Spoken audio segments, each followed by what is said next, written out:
Hello everyone, once again welcome back to our channel beat the NEET. कैसे बच्चों आप सब लोग? एंड आई होप कि जो बच्चे नीट 2025 की तैयारी कर रहे होंगे अब वो लोग अपनी तैयारी को और अच्छी तरीके से कर पा रहे होंगे। और बाकी ये जो अभी लगा हुआ था ना कि नीट एग्जाम आपका दोबारा हो सकता है, ये चीज़ें तो बहुत कम चांसेस हैं बेटा कि नीट एग्जाम दोबारा हो। सो जो बच्चे रह गए इस बार किसी भी वजह से, और जो बच्चे नीट 2025 के लिए अब आगे देख रहे हैं, तो मेरी समझ से अब आप लोगों को बेटा तैयारी में अच्छे से लग जाना चाहिए। आगे आने वाले टाइम में बहुत अच्छा होगा सब कुछ, ठीक है। तो हर चीज़ को एक पॉजिटिव नोट पे लेकर के आप लोग वापस से अपनी अच्छे से तैयारी में शुरू हो जाइए, लग जाइए, पूरे जी जान से लग जाइए, ताकि ये एक साल आपकी पूरी जिंदगी बदल दे। तो आज हम लोग करने वाले हैं chapter 15 body fluids and circulation, human physiology का सेकंड चैप्टर है। इससे पहले वाला चैप्टर मैंने कर दिया है ऑलरेडी एनसीईआरटी एक्सप्लेनेशन। ये मैं प्योर एनसीईआरटी एक्सप्लेनेशन बना रही हूँ। क्वेश्चंस जो है इसके वो हम अलग से करेंगे, अलग से मैं उसका वीडियो लाऊंगी और उस वीडियो में मैं आप लोगों के साथ में चैप्टर वाइज बहुत सारे क्वेश्चन शेयर करूंगी। मैंने मॉक टेस्ट शेयर किया हुआ है, तो अगर कोई बच्चे सॉल्व करना चाहते हैं तो मैंने लिंक डिस्क्रिप्शन में दे रखा है, आप वहां से जाकर के देख सकते हैं और उसको सॉल्व कर सकते हैं। सो जो बच्चे नए हैं चैनल पे, अगर उनको नहीं पता है तो मैं बता दूं, मेरा चैनल स्पेसिफिकली सिर्फ और सिर्फ एनसीईआरटी पर बेस्ड है। यहाँ पर एनसीईआरटी से जुड़ी हुई हर एक चीज आप लोगों को मिल जाती है, चाहे वो ऑडियो बुक्स हो, चाहे वो एक्सप्लेनेशन हो, चाहे एनसीईआरटी बेस्ड क्वेश्चंस हो, चाहे वो नोट्स हो। नोट्स के लिए आप मेरे टेलीग्राम चैनल को ज्वाइन कर सकते हैं, मैंने लिंक उसका डिस्क्रिप्शन में दे रखा है। 1 मिनट बायोलॉजी, क्वेश्चन प्रैक्टिस, बहुत सारी चीजें आप लोगों को यहाँ पे मिलती है। तो अगर आप लोग नए हैं तो आप सब्सक्राइब कर लीजिए एंड नोटिफिकेशन जरूर ऑन कर लीजिएगा, ताकि मेरे हर एक वीडियो की जानकारी आप तक पहुंच जाए। सो आज जल्दी से शुरू करते हैं, बिल्कुल भी इधर उधर की कोई बात नहीं करेंगे, पूरे फोकस्ड होकर के हम सिर्फ और सिर्फ एनसीईआरटी की हर एक लाइन को समझेंगे। तो चलिए शुरू करते हैं। आप अपनी एनसीईआरटी लेकर के बैठ जाइए, पेंसिल ले लीजिए, जो भी चीजें आपको नोट करनी हो आप वहां पे अपना नोट कर सकते हैं। Our chapter is body fluids and circulation. You have learned that all living cells have to provided with nutrients, O2 and other essential substances. Also, the waste or harmful substances produced have to be removed continuously for healthy functioning of tissues. किसी भी cell की proper functioning के लिए उसको क्या क्या चाहिए होता है? उसको चाहिए होते हैं न्यूट्रिएंट्स, राइट। न्यूट्रिएंट्स के अलावा उसको और क्या चाहिए? साथ में चाहिए उसको ऑक्सीजन, ताकि वह ग्लूकोज का ब्रेक डाउन कर सके और उससे वो क्या बना पाएगी? फिर एटीपी बना पाएगी, और उस एटीपी का यूज वो अपनी रेगुलर जो उसकी मेटाबॉलिक एक्टिविटीज है उसको पूरा करने में करेगी। उसके अलावा कुछ ऐसे सब्सटेंसेस भी बनते हैं, कुछ ऐसे बाई प्रोडक्ट्स भी बनते हैं जिनको नहीं रखा जा सकता है बॉडी में, तो उन बाई प्रोडक्ट्स को भी बाहर निकालना कंटिन्यूअसली जरूरत होता है। यानी कि इन चीजों का आना, न्यूट्रिएंट्स, ऑक्सीजन, इन चीजों का हमारी बॉडी में लगातार आना, और जो भी टॉक्सिक सब्सटेंसेस या बाई प्रोडक्ट्स हमारी बॉडी में बन रहे हैं उन मेटाबॉलिक रिएक्शंस की वजह से उनका बाहर निकलना, ये एक कंटिन्यूअस प्रोसेस चल रही होती है। और यही एक रीजन है कि अगर ये प्रोसेस सही तरीके से चलती रहेगी तो हमारी सेल्स, सारे टिश्यूज क्या होंगे? वो हेल्दी होंगे, ठीक। It is therefore essential to have efficient mechanism for the movement of these substances to the cell and from the cells. अब सबसे बड़ी बात ये आती है कि अब ये substances बॉडी में आ तो रहे हैं, लेकिन उनको उनकी यथा जगह, यानी कि वो जहां पे रिक्वायर्ड है, जिस सेल्स के पास में रिक्वायरमेंट है उसकी, उस जगह पे उसको पहुंचाना, ये भी एक बड़ा काम होता है। तो अब ये काम कैसे किया जा सकता है? सो इस काम को करने के लिए ही हमारी बॉडी में इस सर्कुलेटरी सिस्टम की जरूरत पड़ी। Different groups of animals have evolved different methods for this transport. अब हमारे पास में एक ही टाइप के तो ऑर्गेनिजम्स नहीं है, कुछ ऑर्गेनिज्म है जिनका ऑर्गेनाइजेशन बिल्कुल सिंपल टाइप का है, तो वहां पे डिफरेंट टाइप का मेथड होगा। जो हायर लेवल के हैं उनमें हायर मेथड होगा।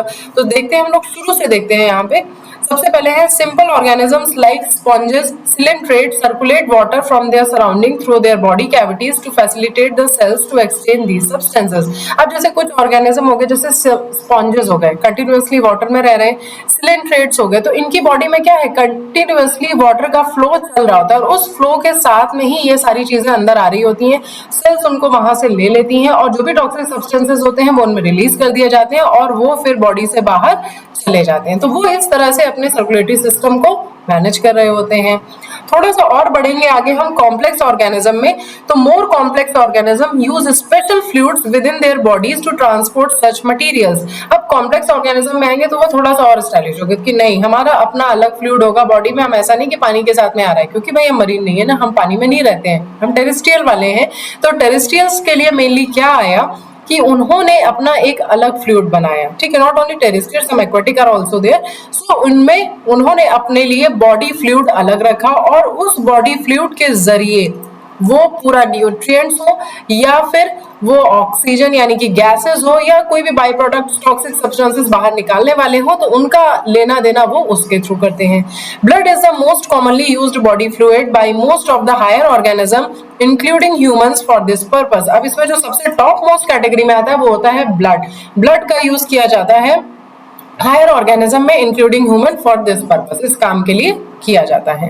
अनदर बॉडी फ्लूइड एक और होता है जिसको क्या कहा जाता है, lymph. Also helps in the transport of certain substances.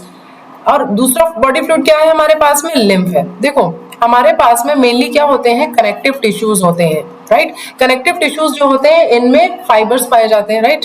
Fibrous connective tissues होते हैं, इनमें मेनली जनरली फाइबर्स प्रेजेंट होते हैं, लेकिन जो ब्लड और लिम्फ प्रेजेंट है हमारे पास में, इन दोनों में ही ये नहीं प्रेजेंट है। ये दोनों कनेक्टिव टिश्यू हैं लेकिन इनमें फाइबर्स नहीं पाए जाते हैं, राइट। तो ये हमारे पास में डिफरेंट कैटेगरी के हैं। In this chapter you will learn about the composition and properties of blood। यहाँ पे हम composition पढ़ने वाले हैं। lymph tissue fluid जिसे कहा जाता है and the mechanism of circulation of blood is also explained herein। और कैसे ये blood जो है mainly circulate हो रहा है, कैसे transport कर रहा है, कैसे oxygenation हो रहा है, कैसे deoxygenation है, वो सारी चीजें हम इसमें पढ़ने वाले हैं। आगे बढ़ते हैं। तो देखो बेटा मेनली हम लोग इस चैप्टर में क्या क्या पढ़ने वाले हैं। इस चैप्टर में सबसे पहले हमें देखना होगा ब्लड, ठीक है। अब ब्लड में हम सारी चीजें पढ़ेंगे, प्लाज्मा भी पढ़ेंगे, उसमें जो प्रोटीन्स पाए जाते हैं वो भी पढ़ेंगे हम, उसके जितने भी फॉर्म्ड एलिमेंट्स हैं वो सारी चीजें पढ़ेंगे हम, मतलब आरबीसी, डब्ल्यूबीसी, प्लेटलेट्स, ये सारा सब कुछ पढ़ेंगे। इसके बाद हम क्या पढ़ेंगे, हार्ट पढ़ेंगे, हार्ट का स्ट्रक्चर पढ़ेंगे, कैसे वो सर्कुलेशन कर रहा है वो सारी चीजें पढ़ेंगे। फिर हार्ट पे कैसे कंट्रोल हो रहा है वो सारी चीजें हम पढ़ने वाले हैं, ठीक है। फिर हम ईसीजी, राइट, ये भी पढ़ेंगे, इलेक्ट्रोकार्डियोग्राम भी देखेंगे हम लोग, क्या होता है, कैसे वेव्स बनती है, वो सारी चीजें कवर करेंगे। और उसके बाद फिर हम लोग लास्ट में देखेंगे डिजीजेस, ठीक। तो शुरुआत हम लोग किससे कर रहे हैं, ब्लड से कर रहे हैं।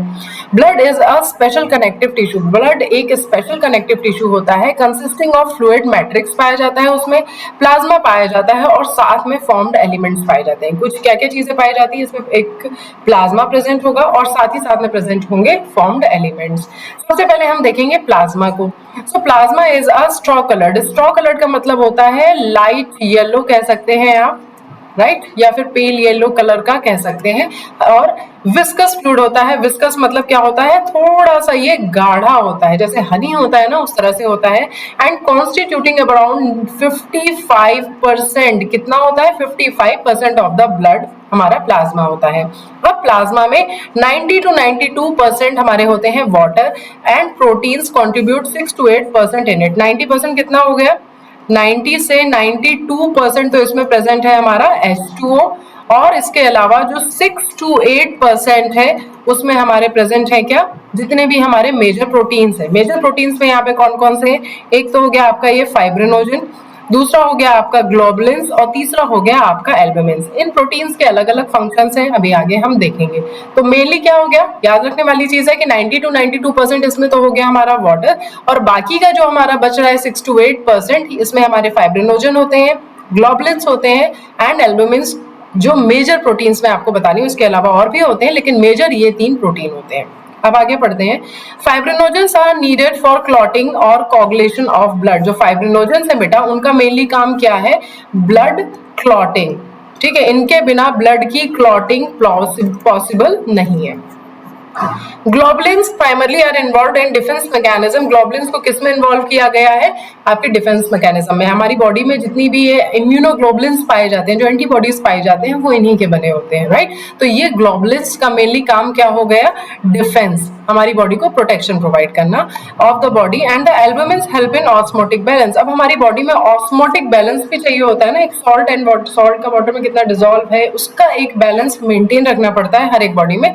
तो उसके लिए हमारे लिए कौन सा प्रोटीन प्रेजेंट है, एल्बुमिन्स। ये तीनों ही इंपॉर्टेंट हैं, इनसे कई बार क्वेश्चंस पूछे जा चुके हैं, तो इसलिए आपको ये याद रखना है।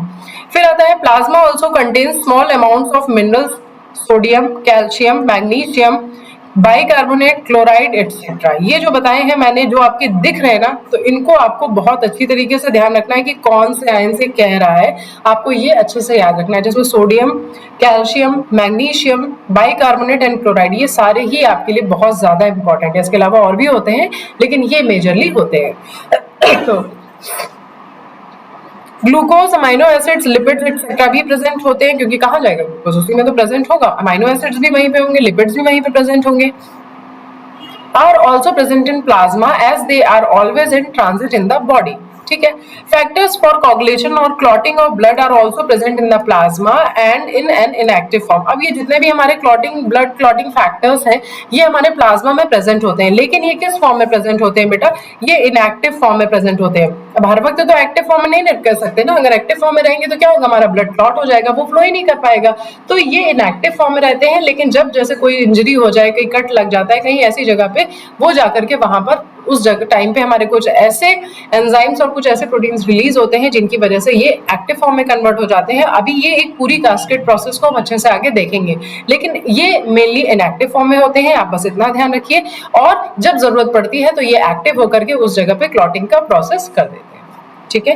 Plasma without the clotting factors is called the serum. अब प्लाज्मा अगर आपके पास में है और प्लाज्मा में से आप क्या माइनस कर दें, क्लॉटिंग फैक्टर्स को माइनस कर दें, तो हमारे पास में क्या आ जाएगा, सीरम आ जाएगा।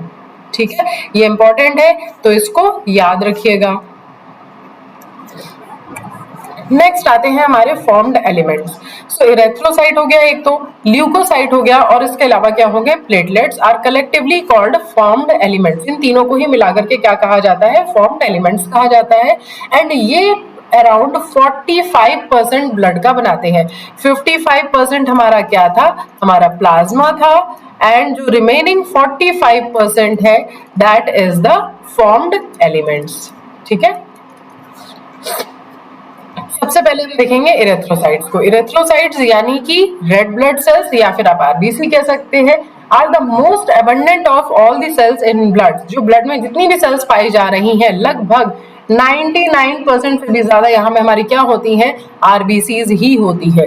और a healthy adult man has on an average 5 millions to 5.5 millions of RBCs per mm cube of blood. Per mm cube के बारे में बता रहा है, पूरे ब्लड का नहीं कह रहा है। कितनी पाई जा रही है, 5 से लेकर के 5.5 मिलियंस तक अवेलेबल है हमारे पर mm क्यूब ब्लड में आरबीसीज। ठीक है। RBCs are formed in the red bone marrow. कहाँ पे बनती है ये बेटा, ये रेड बोन मैरो में बनती है। नॉट ओनली आरबीसीज, कोई भी ब्लड सेल बन रही है तो वो चाहे वो डब्ल्यूबीसी हो चाहे वो प्लेटलेट्स हो, वो सभी कहाँ पे बन रहे होते हैं, रेड बोन मैरो में ही। RBCs are devoid of nucleus in most of the mammals and are biconcave in shape। इनका शेप कुछ इस तरह से होता है, दोनों ही साइड से क्या होती है, कॉन्केव सरफेस होती है, इसलिए इसको क्या कहा जाता है, बाइकॉन्केव होता है। और जब ये मैच्योर हो रही होती है तो उस टाइम पे ये अपना न्यूक्लियस क्या है, बाहर निकाल देती है। इसलिए ये कैसी होती है बेटा, डिवॉइड ऑफ न्यूक्लियस, यानी कि इन्यूक्लिएट होती है, इनमें न्यूक्लियस नहीं प्रेजेंट होता है, बट इसमें साइटोप्लाज्म अंदर प्रेजेंट होता है। न्यूक्लियस नहीं प्रेजेंट है तो इसलिए हम ये नहीं कहेंगे कि ये लिविंग सेल नहीं है, ये एक लिविंग सेल होती है, यानी कि अलाइव होती है, क्योंकि इनमें साइटोप्लाज्म प्रेजेंट है और उस साइटोप्लाज्म में बहुत सारी मेटाबॉलिक एक्टिविटीज चल रही होती है, तो ये एक जिंदा सेल होती है।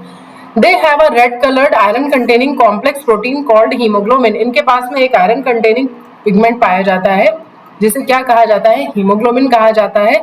और haemoglobin has the end the colour and name of the cells. इसी क्योंकि ये बहुत ज्यादा क्वांटिटी में पाया जाता है तो इसलिए इसका कलर कैसा होता है, रेड होता है। And a healthy individual has 12 to 16 grams of haemoglobin in every 100 ml of blood. यानी कि 100 ml ऑफ ब्लड अगर है तो उसमें कितना होना चाहिए, 12 से 16 ग्राम होना चाहिए, राइट। फीमेल के केस में हर मंथ मेंस्ट्रुएशन साइकिल की वजह से ब्लड लॉस ज्यादा होता है, इसीलिए फीमेल में हीमोग्लोबिन कंटेंट को मेंटेन रखना बहुत ज्यादा जरूरी होता है। और अगर कहा जाता है ना कि जैसे आपकी बॉडी में खून कम हो गया तो उसका मतलब यही है कि वो बात कर रहे हैं आपकी बॉडी में हीमोग्लोबिन की। अगर हीमोग्लोबिन कम है तो उसी को ही वो कह रहे हैं कि इतना नहीं होना चाहिए। ठीक है। These molecules play a significant role in transport of respiratory gases। अब यही हीमोग्लोबिन जो है ये आपके ऑक्सीजन के ट्रांसपोर्ट को या फिर आपको चाहे कार्बन डाइऑक्साइड को वापस लाना हो, कार्बन डाइऑक्साइड जो है वो हीमोग्लोबिन के साथ ही बाइंड होकर के आती है, साथ में कुछ वो बाइकार्बोनेट के आयन के फॉर्म में भी आती है और साथ ही साथ में वो कुछ पार्ट उसका प्लाज्मा में भी डिसॉल्व होकर के आती है। ठीक है। लेकिन जो ऑक्सीजन है वो एक हीमोग्लोबिन मॉलिक्यूल से हमारे 4 मॉलिक्यूल ऑफ ऑक्सीजन बाइंड हो जाते हैं, ठीक है। तो ये ट्रांसपोर्ट में इसके मेनली हेल्प करती है। RBCs have an average life span of 120 days after which they are destroyed in the spleen, that is a graveyard of RBC. तो कितना लाइफ स्पैन होता है इसका? 120 डेज है। कहाँ पे बनती है? रेड बोन मैरो में बनती है। और साथ ही साथ में कहाँ पे वो डेड हो जाती है? स्प्लीन में डेड हो जाती है, जिसे क्या कहा जाता है? Graveyard of RBCs. ऐसा नहीं है कि वहां पे सिर्फ ग्रेवयार्ड ऑफ आरबीसी यानी कि डेड ही सिर्फ होती है, स्टोर के लिए भी, sometimes for the storage of RBC के लिए भी स्प्लीन यूज होता है, ठीक है। अब एक बार एक चीज और देख लीजिए, हीमोग्लोबिन जो है हमारे पास में वो चेन्स होती है हमारे पास में, 2 अल्फा होती है एंड 2 बीटा चेन होती है, ठीक है। इनके सेंटर में जो है वो प्रेजेंट होता है क्या? हमारे हीमोग्लोबिन प्रेजेंट होता है, राइट, दैट इज हीमोग्लोबिन। कुछ इस तरह से आप चेन बना सकते हैं। मैं फिर से बना देती हूँ अच्छे से थोड़ा।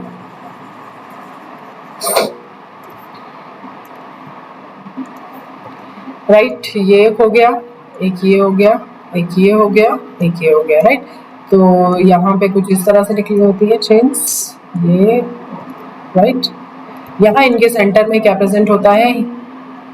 सॉरी, हीम प्रेजेंट होता है, Fe2 positive, Fe2 positive, Fe2 positive and Fe2 positive, कि ये एक आयरन कंटेनिंग है, राइट। ये हो गई अल्फा, ये हो गई बीटा, ये हो गई अल्फा एंड ये हो गई बीटा, ठीक है। अब इन चारों से जाकर के आपके ऑक्सीजन के मॉलिक्यूल बाइंड करते हैं, ठीक है। अब आती हैं ल्यूकोसाइड्स, ठीक है। Leukocytes are also known as white blood cells. इनको और भी क्या कहा जाता है? व्हाइट ब्लड सेल्स कहा जाता है। एज दे आर कलरलेस, कैसी होती हैं? कलरलेस होती हैं। हमारी आरबीसी कैसी थी? रेड कलर की थी। Due to lack of haemoglobin, क्योंकि इनमें क्या नहीं पाया जाता है? हीमोग्लोबिन नहीं पाया जाता है। दे आर न्यूक्लिएटेड, ये न्यूक्लिएटेड होते हैं और इनमें अलग अलग शेप के न्यूक्लिएट्स पाए जाते हैं, राइट। क्योंकि जब हम पढ़ने वाले हैं टाइप ग्रेन्युलोसाइट और ए ग्रेन्युलोसाइट, तो उसमें जो अलग अलग टाइप्स की हमारे पास में सेल्स होंगी उनमें अलग अलग शेप के न्यूक्लियस पाए जाते हैं। And are relatively lesser in number, कम होती है नंबर में, विच एवरेजेस अराउंड 6000 to 8000 mm³ पर mm³ ऑफ ब्लड। कितनी होती है? 6000 से 8000 पर mm³ ऑफ ब्लड पाई जाती है। ल्यूकोसाइट जो होती है जनरली शॉर्ट लिव्ड होती है। इनकी हमारे पास में 2 मेन कैटेगरीज हैं, एक हो गई हमारी ग्रैन्युलोसाइट और दूसरी हो गई हमारी ए ग्रैन्युलोसाइट।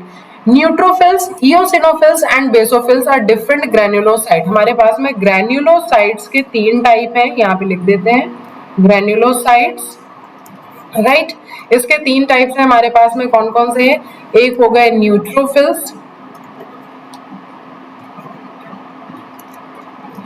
एंड दूसरी हो गई हमारी इओसिनोफिल्स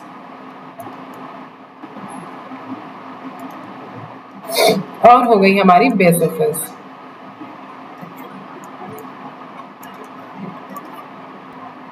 ग्रैनुलोसाइट्स के 3 टाइप्स हो गए, न्यूट्रोफिल्स, इओसिनोफिल्स एंड बेसोफिल्स। जो सबसे ज्यादा पाई जाती हैं 60 to 65% होती है हमारी, वो न्यूट्रोफिल्स होती है।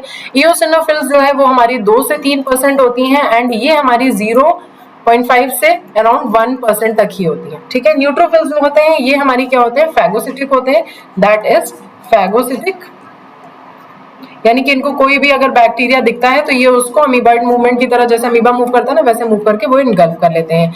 इओसिनोफिल्स जो है मेनली ये किस लिए होती है? एलर्जिक रिएक्शंस के लिए होती है और ये पैरासिटिक इन्फेक्शन से भी हमको बचाती है, राइट। तो ये एलर्जी के साथ साथ में पैरासिटिक इन्फेक्शन से भी बचाती है। इसके अलावा जो बेसोफिल्स हैं, बेसोफिल्स जो है ये मेनली 3 चीजें रिलीज करती हैं, यहाँ पे मैं लिख देती हूँ basophils.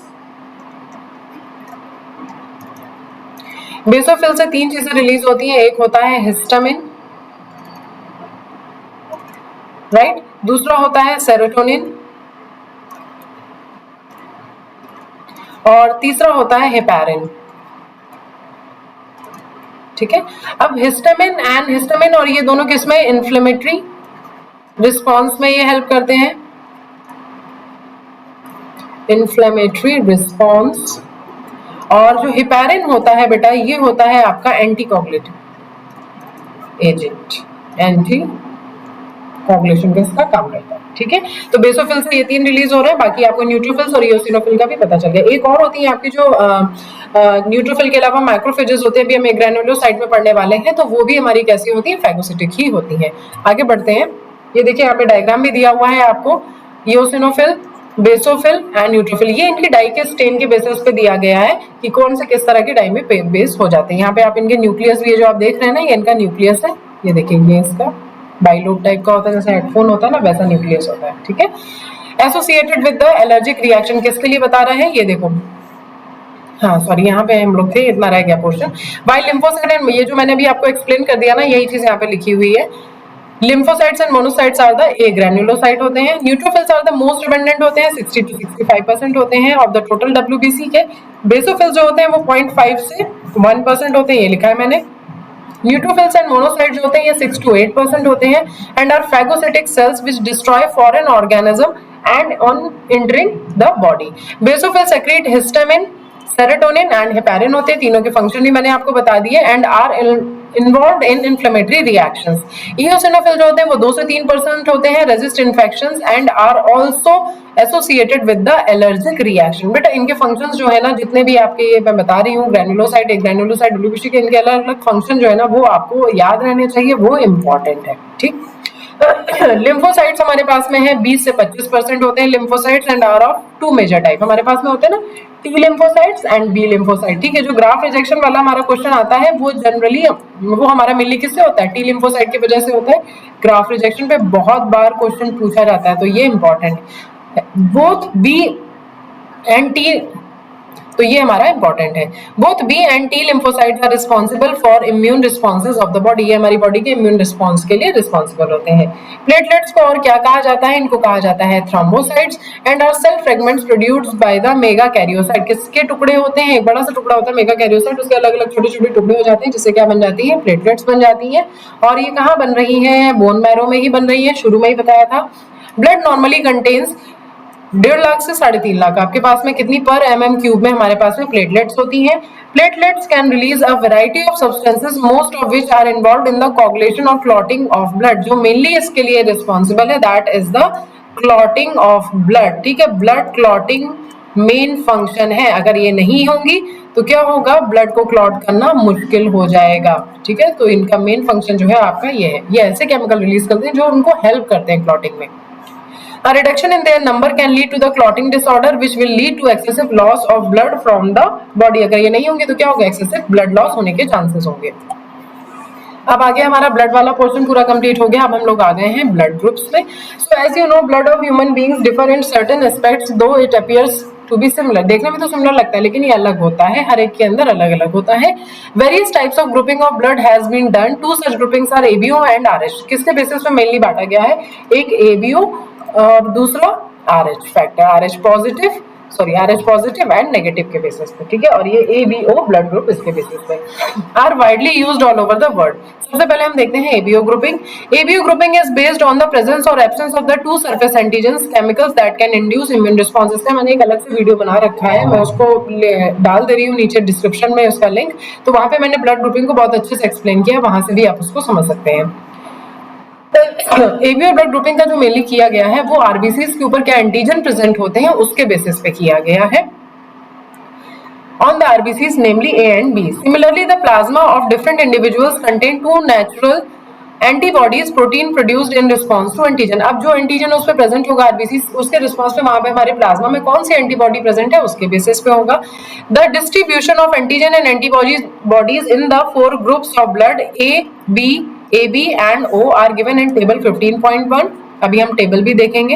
You probably know that during blood transfusion and knee blood can not be used. हम सभी को पता है कि ब्लड ट्रांसफ्यूजन जब किया जाता है तो बहुत सारी चीजें मैच की जाती है, ऐसा नहीं कि किसी का भी ब्लड किसी को भी उठा करके चढ़ा दिया जाए। The blood of a donor has to be carefully matched with the blood of a recipient before any blood transfusion to avoid severe problems of clumping और destruction of RBC. Properly match किया जाता है कौन सा blood group है, B positive है, A positive है, B positive, B negative, कौन सा है, कौन से आरएच फैक्टर है, ये भी सारे पता चल जाएंगे। उसके बाद में ही ब्लड ट्रांसफ्यूजन किया जाता है। अगर किसी का गलत ब्लड उस किसी को चढ़ा दिया जाएगा तो क्या होगा, क्लम्प्स का फॉर्मेशन हो जाएगा और आदमी मर जाएगा। So the donors compatibility is also shown in the table. यहाँ पे हम इसके डोनर भी देखेंगे, कौन से एंटीजन होते हैं वो भी देखेंगे और साथ ही साथ में एंटीबॉडी भी देखेंगे। ये देखिए एक शानदार सी टेबल दी हुई है और ये बहुत इंपॉर्टेंट है, बहुत बार क्वेश्चन इससे आते ही आते हैं। अगर ए ब्लड ग्रुप की बात करते हैं तो यहाँ पे कौन से एंटीजन उसमें प्रेजेंट होंगे, अगर ये आरबीसी है तो इसमें कौन से एंटीजन प्रेजेंट होंगे, ए एंटीजन प्रेजेंट होंगे। ठीक है। अब बी अगर है तो बी में कौन से प्रेजेंट होंगे, बी एंटीजन प्रेजेंट होंगे। ठीक है, बहुत सारे होते हैं तो मैं थोड़े से ही ड्रॉ कर रही हूँ, राइट। और यहाँ पे इसमें क्या होगा, ए बी अगर ब्लड ग्रुप होगा तो वहां पे ए बी दोनों ही प्रेजेंट होंगे, मतलब ए भी प्रेजेंट होगा, बी भी प्रेजेंट होगा, ए भी प्रेजेंट होगा, बी भी प्रेजेंट होगा। ठीक है। अब ओ में क्या होता है, कोई भी एंटीजन नहीं प्रेजेंट होता है, कुछ भी नहीं प्रेजेंट है, कोई भी एंटीजन नहीं है।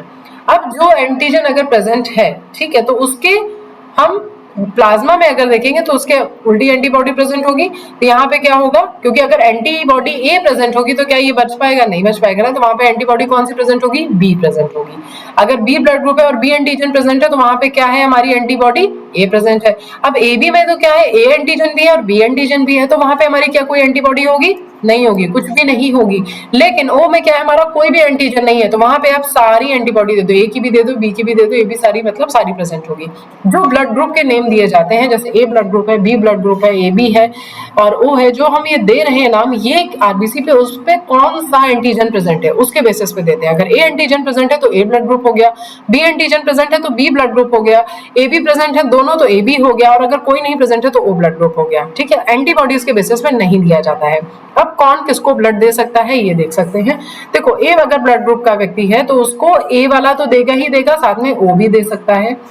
बी जो है अगर तो उसको बी भी देगा और ओ भी दे सकता है। ए बी वाला जो है उसमें ए बी भी दे सकता है, ए भी दे सकता है, बी भी दे सकता है और ओ वाले भी दे सकते हैं। और साथ में अगर ओ वाला है तो उसमें को सिर्फ ओ ही दे सकते हैं। ओ जो होता है वो हमारा यूनिवर्सल डोनर होता है। ठीक है, और जो बी ए बी होता है वो हमारा यूनिवर्सल रिसेप्टर होता है। ठीक है, वो उसको ऑलमोस्ट सभी लोग दे सकते हैं blood. From the above mentioned table, it is evident that group O blood can be denoted to persons with any other blood group, and hence O group individuals are called the universal donors. किसी को भी दे सकते हैं, इसलिए इनको क्या कहा जाता है, यूनिवर्सल डोनर। लेकिन इनको जब चाहिए होगा तो इनको सिर्फ और सिर्फ वो ही चाहिए होगा। ठीक है। Persons with AB group can accept the blood from persons with AB as well as the other groups of blood. Therefore, such persons are called the universal recipient. इसीलिए इनको क्या कहा जाता है, AB वालों को universal recipient। अब देखते हैं RH ग्रुपिंग क्या होता है। Another antigen, the RH antigen similar to one present in rhesus monkey, जो कि किसमें प्रेजेंट था, सिमिलर एंटीजन रेहिसस मंकी में प्रेजेंट था। हेंस इसीलिए इसको क्या कहा गया, RH कहा गया। Is also observed on the surface of RBCs, वो आरबीसीज के सरफेस पर भी ऑब्जर्व किया गया। लगभग 80% लोग जो हैं वो RH पॉजिटिव होते हैं, राइट, बाकी के जो हैं वो RH नेगेटिव। ठीक, such individuals are called RH positive and those in whom that antigen is absent are called RH negative. जिनमें नहीं प्रेजेंट है उसको क्या कहा गया, RH negative कहा गया। An RH negative person if exposed to RH positive blood will form specific antibodies against the RH antigen. अगर RH negative वाले पर्सन की ब्लड को एक्सपोज मिल रहा है किसका, RH पॉजिटिव वाले का, तो क्या होगा, वहां पे उसकी बॉडी में फिर RH एंटीजन के अगेंस्ट में एंटी RH एंटीबॉडीज बनने लगेंगी। Therefore RH group should also be matched before transfusion. तो इसीलिए जब भी ब्लड ट्रांसफ्यूजन किया जाता है तो उससे पहले RH ग्रुप को भी क्या किया जाता है, मैच किया जाता है। A special case of RH incompatibility mismatching has been observed between the RH negative blood of a pregnant mother with RH positive blood of foetus. इसको पूरा पढ़ लेते हैं फिर मैं इसको आपको समझाती हूँ। RH antigens of the foetus do not get exposed to RH negative blood to the mother in the first pregnancy as they two bloods are well separated by placenta. Here, however, during the delivery of the first child, there is a possibility of exposure of maternal blood to small amounts of RH positive blood from the fetus. In such cases, the mother starts preparing antibodies against an RH antigen in her blood. In case of her subsequent pregnancy, RH antibodies from the mother RH negative can leak into the blood of the fetus RH positive and destroy the fetal RBC. This could be fatal to fetus or could cause severe anemia and jaundice to the baby. This condition is called erythroblastosis fetalis. ये बहुत important है, अभी आपको अच्छे से समझ में आने वाला है। This can be avoided by administering anti-RH antibodies to the mother immediately after the delivery of the first child. देखो, अगर RH पॉजिटिव और RH पॉजिटिव वाले की शादी हो रही है, ठीक है, तो कोई दिक्कत नहीं है, राइट। बट अगर क्या है, मदर जो है वो RH नेगेटिव है एंड उसकी शादी हो जा रही है RH पॉजिटिव से, पहली चीज तो प्रिवेंट करना चाहिए, बट अगर नहीं प्रिवेंट हो पा रही है तो जो प्रिकॉशन बताए जाएंगे वो आपको ध्यान रखना चाहिए। तो जब फर्स्ट चाइल्ड होगा, तो फर्स्ट चाइल्ड जब होगा तो उसका ब्लड ग्रुप कैसा होगा, RH पॉजिटिव, राइट। अब RH पॉजिटिव अगर है, मदर की बॉडी में कौन सा है, RH नेगेटिव ब्लड फ्लो हो रहा है, चाइल्ड का कैसा है, वो RH पॉजिटिव है। अब वो फर्स्ट चाइल्ड तो ग्रो हो जाएगा इजिली, क्योंकि वो प्लेसेंटा और वॉल के थ्रू सेपरेट है और वो सेपरेटली ग्रो हो रहा है, तो वो तो ग्रो हो जाएगा। लेकिन at the time of delivery, at the time of parturition जब होगा तो क्या होगा, बहुत सारे टिश्यूज जो वल्वा के अराउंड के होते हैं वो सारे क्या होंगे, रप्चर होंगे। तो फीटस का जो ब्लड होगा वो मदर के ब्लड से कांटेक्ट में आएगा। जब वो मदर के ब्लड से कांटेक्ट में आएगा तो मदर की बॉडी रिकॉग्नाइज करेगी कि अरे ये तो RH पॉजिटिव का है, राइट। और वो बॉडी कैसी है मदर की, वो है RH नेगेटिव। तो वो क्या करेगी, इमीडिएटली बनाने लगेगी anti RH antibodies, right. Anti RH antibodies बनाना स्टार्ट कर देगी, राइट। अब वो बॉडी एंटीबॉडीज क्या हो गई, उसकी बॉडी में बन गई। पहला चाइल्ड तो अच्छे से डिलीवर हो गया, लेकिन जैसे ही दूसरी प्रेगनेंसी होगी या उसके बाद की कोई भी प्रेगनेंसी होती है तो क्या होगा, उस टाइम पे फादर का जैसे ही RH पॉजिटिव आपका वहां पे आएगा और वहां पर फीटस का ग्रो होना स्टार्ट होगा तो मदर की बॉडी तुरंत रिकॉग्नाइज कर लेगी कि ये तो एक RH पॉजिटिव हमारी बॉडी में ग्रो हो रहा है। तो वो एंटी RH एंटीबॉडीज जाकर के उस पर एक्ट करने लगेंगी और जब वो उस पर एक्ट करेंगी तो क्या होगा, या तो एनीमिक केस हो जाएगी, जॉन्डिस हो जाएगा और कुल मिलाकर के फीटस जो है वो सर्वाइव नहीं कर पाएगा। तो इस चीज से बचने के लिए क्या किया जाता है, immediately after the delivery mother को एंटी RH एंटीबॉडीज प्रोवाइड कर दी जाती है ताकि इमीडिएटली वो एंटीबॉडीज वहां पर रिएक्शन करके वो उसको न्यूट्रलाइज कर देती हैं और वो जो सब्सिक्वेंट प्रेगनेंसीज है यानी कि उसके बाद की सेकंड प्रेगनेंसी या फर्दर प्रेगनेंसीज होंगी उनमें फीटस का बचना पॉसिबल हो पाता है। तो ये सारी कहानी होती है RH negative and RH positive की। इसीलिए RH negative and RH positive marriages avoid करनी चाहिए, बट अगर नहीं हो सकती तो ये प्रिकॉशन लेना चाहिए। अब आता है इसके बाद में कोगुलेशन ऑफ ब्लड, ठीक। अच्छा, एक चीज और मुझे बतानी थी आपको, जैसे हमने यहाँ पे ब्लड ग्रुप जब पढ़ा ना तो यहाँ पे हमारे पास में AB पॉजिटिव ब्लड ग्रुप भी होगा, ठीक है, RH के अकॉर्डिंग, एंड AB नेगेटिव भी होगा। तो AB पॉजिटिव ब्लड ग्रुप जो होगा ना वो A पॉजिटिव से भी ले सकता है, B पॉजिटिव से भी ले सकता है, O पॉजिटिव से भी ले सकता है, O नेगेटिव से भी ले सकता है, AB पॉजिटिव से भी ले सकता है, A नेगेटिव, B नेगेटिव, ठीक, AB नेगेटिव कि सबसे ले सकता है ये, राइट। बट AB नेगेटिव जो है वो सिर्फ और सिर्फ नेगेटिव वालों से ही ले सकता है, यानी कि A नेगेटिव से ले सकता है, B नेगेटिव से ले सकता है, AB नेगेटिव से ले सकता है और O नेगेटिव से ले सकता है और किसी से नहीं ले सकता, ठीक। ये चीज याद रखनी है। अब आता है coagulation of blood. Coagulation of blood जो है ये एक ऐसी इंडिविजुअल प्रोसेस नहीं है कि एक चीज आई हुई और हो गई, नहीं, ये एक पूरी कास्केड प्रोसेस है। और कास्केड प्रोसेस पता है क्या होता है, इसमें मतलब बहुत सारी प्रोसेसेस, उनसे बनने वाले प्रोडक्ट अगली प्रोसेस को इनिशिएट करेंगे, फिर उनसे जो प्रोडक्ट बनते हैं उनसे अगली प्रोसेस को इनिशिएट करेंगे, तो ये एक पर एक डिपेंडेंट प्रोसेसेस चलती रहती है। इसी को कहा जाता है cascade process. You know that when you cut your finger or hurt yourself or your bone does not continue to bleed for a long time. चोट लगती है तो देखते हैं ना यहाँ पे ऐसे पपड़ी सी पड़ जाती है। So usually the blood stop flowing after some time. थोड़े टाइम के बाद में तो रुक जाता है। Do you know why? क्यों रुक जाता है भाई? Blood exhibits coagulation or clotting in response to an injury or trauma. ये क्या होता है, यहाँ पर clotting हो जाती है। This is a mechanism to prevent excessive loss of blood from the body. ये excessive blood loss को body से बचाने के लिए ये mechanism होती है। You would have observed a dark reddish brown scum, जो मैं पपड़ी कह रही हूँ ना वो that is the reddish brown scum हमें दिखने लगता है, formed at the site of a cut or an injury over a period of time, जो कि चोट लगने के थोड़े टाइम बाद में उस इंजरी वाले पॉइंट पर बन जाता है। इट इज अ क्लॉट और coagulum formed mainly of network of threads called the fibrin. ये किस थ्रेड से बनते हैं, that is made from the fibrins, ठीक। In which dead and damaged formed elements of blood are trapped, जिसमें क्या होगा, ये ऐसे जाल टाइप का बना लेंगे तो जितने भी हमारे वहां पे होंगे वो सब क्या होंगे, यहाँ पे फिल अप हो जाएंगे, तो ब्लड फ्लो करना क्या होगा, रुक जाएगा, ठीक है। वो इस तरह से उसमें भर जाते हैं, एक छन्नी देखिए ना, छन्नी जैसे भर जाती है तो उससे फ्लो फिर रुक जाएगा। Fibrins are formed by conversion of inactive fibrinogens in the plasma by the enzyme thrombin। अब यहाँ पे क्या होता है, फाइब्रिनोजन जो पाया जाता है, फाइब्रिनोजन, राइट, ये कन्वर्ट होता है किसमें, फाइब्रिन में कन्वर्ट होता है in the presence of an enzyme that name is thrombin. यहाँ पे एक एंजाइम होता है जिसको क्या कहा जाता है, थ्रोम्बिन, ठीक है। Thrombins in turn are formed from another inactive substances present in the plasma called the prothrombin. अब ये थ्रोम्बिन जो है ना वो किससे बन रहा होता है? ये थ्रोम्बिन मेनली बन रहा होता है हमारे ब्लड में प्रेजेंट होता है एक element that is the prothrombin. अब ये प्रोथ्रोम्बिन मिल रहा होता है हमारा क्या? थ्रोम्बिन को बना रहा होता है, लेकिन यहाँ पर भी एक एंजाइम लग रहा होता है.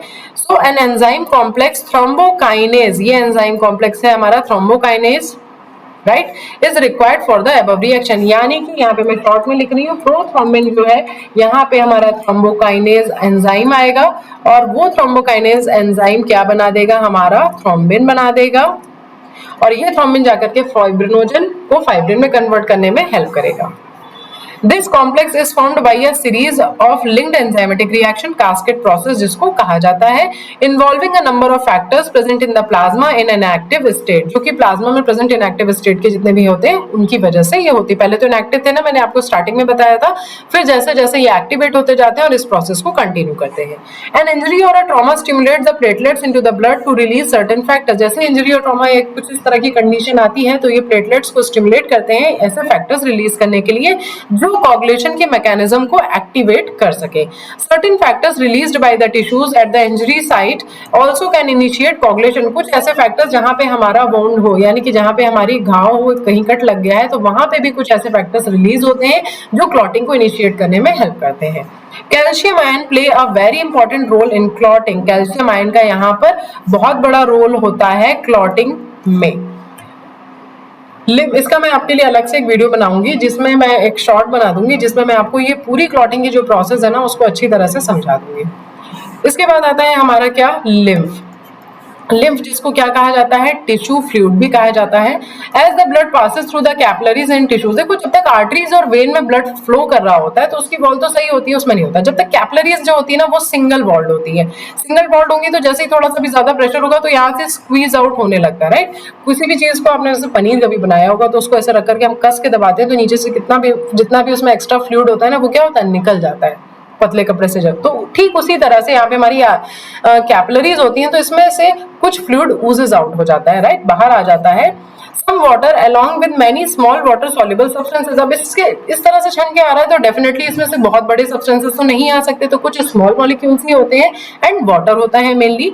Move out into the spaces between the cells of the tissues leaving the larger protein and most of the formed elements in the blood vessels. Large protein रह जाते हैं ब्लड वेसल्स में ही, फॉर्म्ड एलिमेंट्स रह जाते हैं, बाकी चीजें आ सकती हैं. This fluid released out at the called interstitial fluid और टिश्यू फ्लूइड. इसी को क्या कहा जाता है? इंटरस्टिशियल फ्लूइड भी कहा जाता है और साथ में इसको टिश्यू फ्लूइड भी कह सकते हैं या फिर लिम्फ कह सकते हैं. It has the same mineral distribution as that in the plasma. जो मिनरल्स प्लाज्मा में प्रेजेंट होंगे वहीं से तो वो आ रहा है ना, तो वो वहां पे भी सेम ही मिनरल डिस्ट्रीब्यूशन होगा. Exchange of nutrient gases etc. between the blood and the cells away occurs through this fluid. ठीक, अब जो सेल्स हमारी अवेलेबल है ऊपरी साइड पे तो वहां पे तो इजीली हो जाता है एक्सचेंज, बट जो डीप टिश्यूज हमारे अंदर प्रेजेंट है तो वहां पे कैसे होगा? वो इस इंटरस्टिशियल फ्लूइड के जरिए ही होता है, यानी कि टिश्यू फ्लूइड के जरिए ही होता है.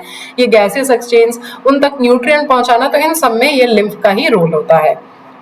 An elaborate network of vessels called the lymphatic system collects this fluid and drains it back to the major veins. अब क्या होगा? अगर ये फ्लूइड हर बार छन करके आता जा रहा है और वहां पे जा रहा है, एक्सचेंज कर ले रहा है, वहां पे गैस दे दी, वहां से जो टॉक्सिक था वो ले लिया, बाई प्रोडक्ट जो था वो ले लिया. अब लेकिन इसको हम हटा तो नहीं सकते ना, वो कहीं अगर चला जाएगा तो ऐसा तो हमारा ब्लड का अमाउंट ही कम होता जाएगा. तो वो वापस से हमारी बॉडी में एक प्रॉपर लिम्फेटिक सिस्टम पाया जाता है जो इस सारे फ्लूइड को वापस से कलेक्ट करता है और जाकर के मेजरली एक वेन में छोड़ता है. The fluid present in the lymphatic system is called the lymph. जो फ्लूइड लिम्फेटिक सिस्टम में प्रेजेंट है उसको क्या कहा गया है? लिम्फ कहा गया है. लिम्फ कैसा होता है? कलरलेस फ्लूइड होता है, बहुत ही हल्का सा बिल्कुल ट्रांसपेरेंट सा सब्सटेंस फ्लूइड होता है. And specialised lymphocytes which are responsible for the immune responses of the body. यानी कि लिम्फ कलरलेस फ्लूइड है जिसमें प्रेजेंट होती हैं कुछ स्पेशलाइज्ड लिम्फोसाइट्स जो कि रिस्पॉन्सिबल होती है हमारी बॉडी के इम्यून रिस्पॉन्स के लिए. Lymph is also an important carrier for nutrients, hormones, etc. इसमें क्या क्या प्रेजेंट होते हैं? न्यूट्रिएंट्स होते हैं, हार्मोन्स होते हैं, etc. Fat are absorbed through lymph in the lacteals present in the intestinal villi. अब जो फैट है हमारे इंटेस्टाइनल विलाई में लैक्टियल्स जो प्रेजेंट होते हैं वो लिम्फ के थ्रू ही एब्जॉर्ब होते हैं. नेक्स्ट आता है हमारे सर्कुलेटरी पाथवे। अब हमने ब्लड वाला पोर्शन भी पूरा कर लिया है। अब आते हैं हमारे सर्कुलेटरी पाथवे। हमारे पास में दो टाइप के पाए जाते हैं, एक तो होता है हमारा ओपन और एक कैसा होता है हमारा क्लोज्ड होता है। ठीक, अब ओपन अगर होगा तो समझ लो कि ओपन है तो ऐसे फ्लूइड फिल है पूरा, यानी कि सारे टिश्यू सारे सेल्स उसी में ही बाद जो है यानी कि उसी में ही डूबे हुए पड़े। ठीक, अब जो क्लोज्ड वाला होगा तो उसमें क्या होगा, प्रॉपर पाइप्स जा रहे होंगे, ऑक्सीजन वाला इधर जा रहा है, ऑक्सीजनेटेड ब्लड डीऑक्सीजनेटेड के लिए अलग पाइप होगा, तो वो पूरा हमारा क्लोज सर्कुलेटरी सिस्टम में आता है। चलिए इसको देखते हैं। The circulatory patterns are of two types, open और closed. Open circulatory system is present in, किसमें प्रेजेंट होता है, आर्थ्रोपोड्स में प्रेजेंट होता है, एंड मोलस्क में होता है, in which blood pumped by the heart passes through the large vessels into open spaces और body cavities called the sinuses. इसको क्या कहा जाता है, जहां पे हार्ट से पंप करके ब्लड को पहुंचा दिया जाता है उन्हें कहा जाता है साइनसेस, और ये एक ओपन कैविटी होती है।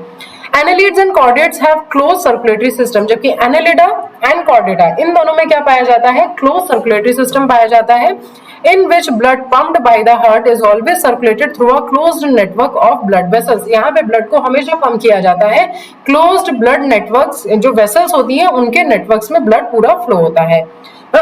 This pattern is considered to be more advantageous as the flow of fluid can be more precisely regulated। ये ज्यादा अच्छा तरीका माना जाता है क्योंकि इसमें कंट्रोल करना आसान होता है और बहुत ही प्रिसाइज्ड मैनर में हर जगह पे हर चीज का सप्लाई चल रहा होता है। All vertebrates possesses a muscular chambered heart। हमारे पास में सभी vertebrates के पास में एक muscular chamber प्रेजेंट होता है जिसको कहते हैं heart। Fishes have a two chambered heart। Fishes में कितना होता है, two chambered heart पाया जाता है, right? And with an atrium and a ventricle, जिसमें एक एट्रियम हो गया और एक वेंट्रिकल हो गया। Amphibians and the reptiles, amphibians और रेप्टाइल्स में पाया जाता है three chambered heart. Three chamber पाए जाते हैं जिसमें कि दो एट्रिया होते हैं और एक वेंट्रिकल होता है, यानी कि ऊपर से दो जगह से ब्लड कलेक्ट होकर आ रहा होता है, एक वेंट्रिकल से सप्लाई हो रहा होता है। लेकिन यहाँ पे एक एक्सेप्शन है और वो एक्सेप्शन है हमारा क्रोकोडाइल। ठीक, where is crocodile, birds and mammals possesses a four chambered heart with two atria and two ventricles, जिनमें फोर चैम्बर्ड हमारे क्रोकोडाइल, बर्ड एंड मैमल्स में पाया जा रहा है और इनमें दो एट्रिया होते हैं और दो वेंट्रिकल्स होते हैं। In fishes the heart pumps out deoxygenated blood which is oxygenated by the gills and supplied to the body parts from where deoxygenated blood is return to the heart single circulation. Fishes में क्या होता है, single circulation होता है।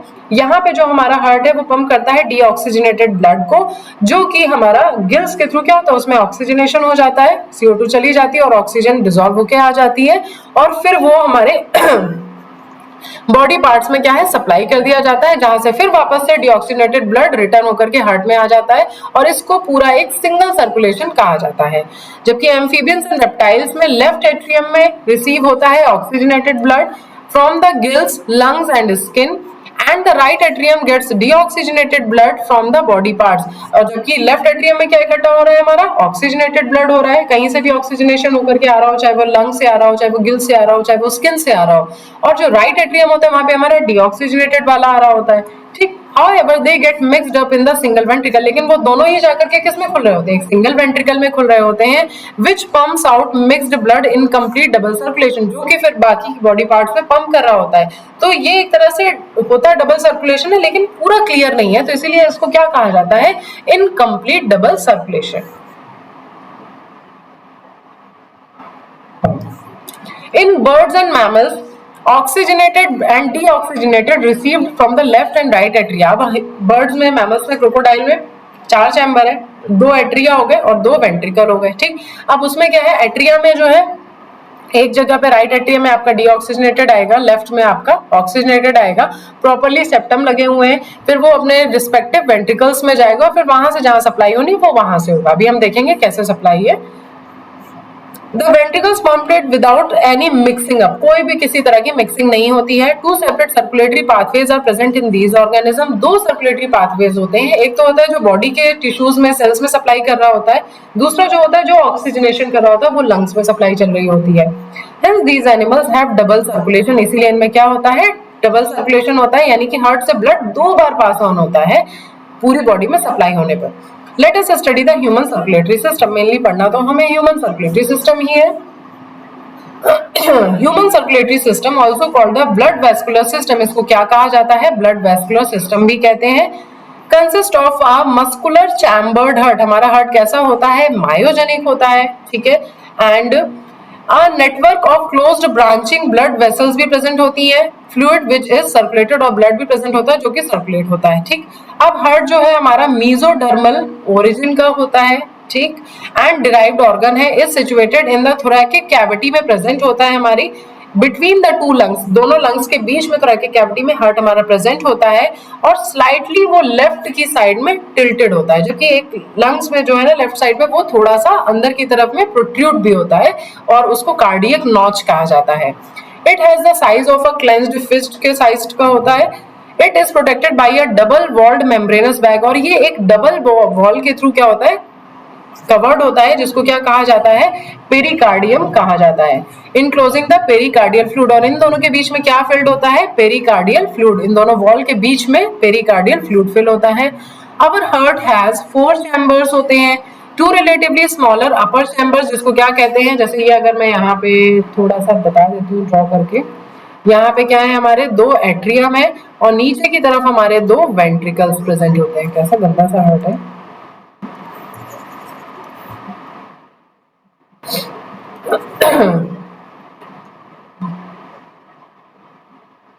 कुछ इस तरह से ड्रॉ कर रही हूँ, ठीक। अब यहाँ पे हमारे क्या है, एक ये हो गया एट्रियम, एक ये एट्रियम हो गया, राइट। नीचे हमारे जो है 2 वेंट्रिकल्स है, एक ये हो गया वेंट्रिकल और एक ये हो गया। एट्रियम जो होते हैं वो राइट एट्रिया, ये हो गया राइट वेंट्रिकल, ये हो गया लेफ्ट वेंट्रिकल, और ये हो गया लेफ्ट एट्रिया, ठीक। तो ये हमारे एट्रियम छोटे होते हैं, वेंट्रिकल्स जो है वो बड़े साइज के होते हैं। 2 larger lower chambers called the ventricles. A thin muscular wall called the interatrial septum separates the right and the left atria. अब इसके बीच की जो वॉल है ना, ये वॉल ये कैसी होती है, थिन होती है बेटा।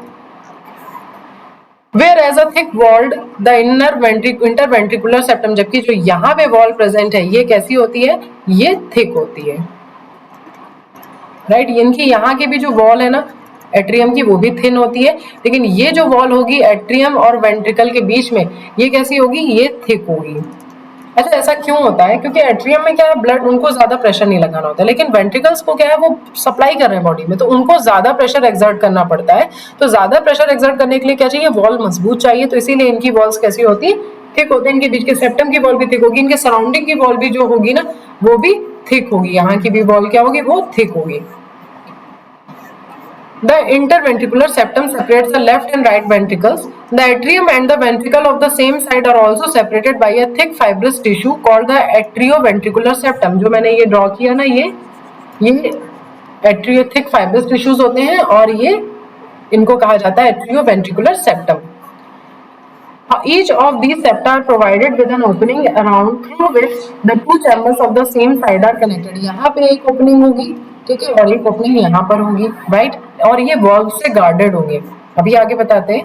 The opening between the right atrium and the right ventricle is guarded by a wall formed by the 3 muscular flaps और कस्प। अब यहाँ पे जो है, यहाँ पे क्या हो गया, इसके 3 कस्प पाए जाते हैं, और यहाँ पे पाए जाते हैं 2 सिर्फ। इसको कहा जाता है इसीलिए ट्राइकस्पिड वॉल्व, ट्राइकस्पिड वॉल्व, और ये होता है हमारा बाइकस्पिड, क्योंकि इसमें सिर्फ 2 ही कस्प पाए जा रहे हैं, तो इसलिए इसको कहा जाता है bicuspid valve. The tricuspid valve where is a bicuspid valve, और इसको और क्या कहते हैं, बाइकस्पिड वाले को मिट्रल वॉल्व भी कहा जाता है। The opening between the left atrium and the left ventricle, ये हो गया, ठीक है, लेफ्ट एट्रियम से लेफ्ट वेंट्रिकल, और ये राइट से राइट वेंट्रिकल, ठीक है। The openings of the right and the left ventricles into the pulmonary artery and the aorta respectively are provided with the semilunar wall. जो राइट एट्रियम है उसकी opening कहाँ पे आपकी जा रही है, राइट जाएगी पल्मोनरी आर्टरी में, ठीक है, और जो आपकी लेफ्ट वेंट्रिकल की है वो आपकी जाएगी एओर्टा में, जो कि बाकी की बॉडी में सप्लाई करेगा, ठीक। The valves in the heart allows the flow of blood only in one direction. जो valve होते हैं वो सिर्फ एक यूनिडायरेक्शनल फ्लो शो करते हैं। ऐसा नहीं होता कि इधर प्रेशर ज्यादा हुआ तो ऊपर चला गया, ऊपर ज्यादा हुआ तो नीचे जाए, ऐसा नहीं है, ठीक है। ऐसे कॉन्ट्रैक्शन अगर होगा तो फिर तो आपस में ही खेलते रहेंगे, सप्लाई बॉडी में हो ही नहीं पाएगी। तो इसीलिए क्या होता है, जब ऊपर कॉन्ट्रैक्शन होगा तो ब्लड सारा क्या होगा, नीचे आ जाएगा, और जब नीचे कॉन्ट्रैक्शन होगा तो ये वॉल्व जो है ना वो इस तरह से होते हैं, ठीक, इस तरह से होते हैं। तो जैसे ऊपर से खुल तो रहा है, राइट, ऊपर से आएगा तो वो फ्लो में इस तरह से खुल जाएंगे, लेकिन जैसे ही नीचे से प्रेशर एक्सर्ट होगा तो वो क्या होगा, यूं बंद हो जाते हैं, यूं बंद हो जाते हैं, तो यानी कि बैक फ्लो नहीं जा पाता है ब्लड वहां पे। ठीक, ये खासियत होती है वॉल्व की। The valves in the heart allows, कहाँ चला गया भाई, the valves in the heart allows the flow of blood only in one direction, that is from the atria to the ventricle। atria से कहाँ पे जाता है, सिर्फ वेंट्रिकल की तरफ में ही आता है, and from the ventricles to the pulmonary artery and aorta, और यहाँ से फिर वो लेफ्ट से राइट से यहाँ पे पल्मोनरी आर्टरी में भी जा सकता है और यहाँ से वो एओर्टा में। ठीक, राइट से उधर चला जाएगा पल्मोनरी आर्टरी में और उधर से एओर्टा में। These valves prevent any backward flow, और ये क्या करते हैं, प्रिवेंट करते हैं बैक फ्लो को। The entire heart is made up of cardiac muscles से बने होते हैं। ठीक है, वहां cardiac muscles. The walls of ventricles are much thicker than that of the atria, और जो वॉल्स होती हैं वेंट्रिकल्स की वो कैसी होती है, मच थिक होती हैं एट्रिया के कंपैरिजन में। रीजन मैंने आपको बता दिया, वो इस वजह से क्योंकि यहाँ पे प्रेशर ज्यादा एक्सर्ट करना पड़ता है। ठीक है, तो यहाँ पे जो मैं आपको ये बता रहा है ना, कार्डियक मसल्स कुछ इस तरह से होती हैं, इस तरह से होती है ना, ट्यूब्यूलर टाइप में, राइट, और सिंगल न्यूक्लियस पाया जाता है इनमें, राइट, इस तरह से होती है। ठीक, A specialized cardiac musculature called the nodal tissue is also distributed in the heart। एक specialized cardiac nodal tissue present होता है हार्ट में, वो भी हार्ट में डिस्ट्रीब्यूटेड होते हैं properly. A patch of this tissue is present in the right upper corner of the right atrium, is called the sinoatrial node। जो हमारा राइट वेंट्रिकल है, राइट ऑरिकल है ना, उसके कॉर्नर में टॉप में हमारा प्रेजेंट होता है क्या, SAN यानी कि sinoatrial node। Another mass of this tissue is seen in the lower left corner of the right atrium, also to the atrioventricular septum, जो कि कहाँ प्रेजेंट होता है, atrioventricular septum, यानी कि ये अगर राइट एट्रियम है ये, तो एक तो यहाँ पे प्रेजेंट है, ये क्या है हमारा SAN है, ये ऊपर वाला हटा देते हैं,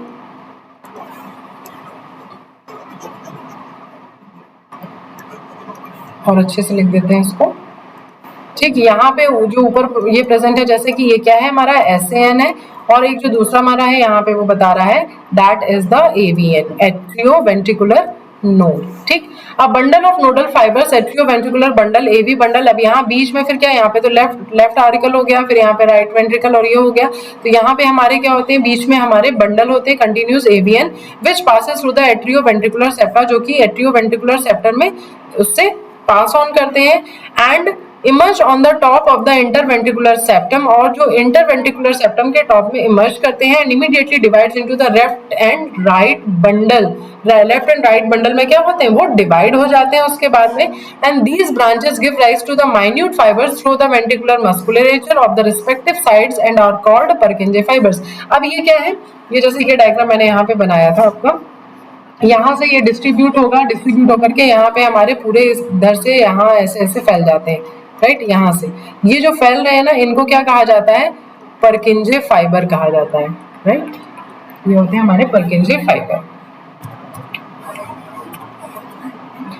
The nodal musculature has the ability to generate action potential। अब जो ये हमारा नोडल ऊपर ऐसे है ना, इसके पास में ये सेल्फ जो एक्साइटेबल होता है और ये जनरेट कर सकता है हमारा एक्शन पोटेंशियल को विदाउट एनी एक्सटर्नल स्टिमुलाई, इसीलिए इसको क्या कहा गया है, auto excitable.